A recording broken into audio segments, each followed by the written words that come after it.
हलाल रोजी। एक गांव में जावेद नाम का एक मजदूर रहता था। वो दिन भर धूप में पसीना बहाकर खेतों में काम करता और शाम को थोड़े से पैसों में बच्चों के लिए रोटी ले आता। जावेद गरीब जरूर था मगर उसकी कमाई हलाल और मेहनत की थी। एक दिन गांव का एक अमीर शख्स उसके पास आया।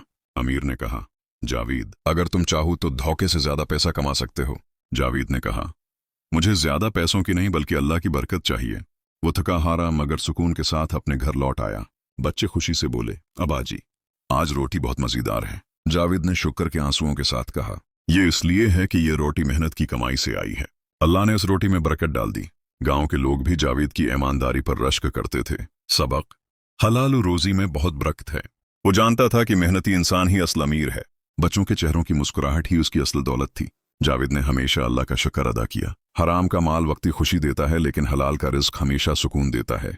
मजीद सबक आमोज कहानियों के लिए सब्सक्राइब करें। शुक्रिया दोस्तों। वीडियो पसंद आई हो तो लाइक कर दो, सब्सक्राइब कर दो और बेल बजा दो।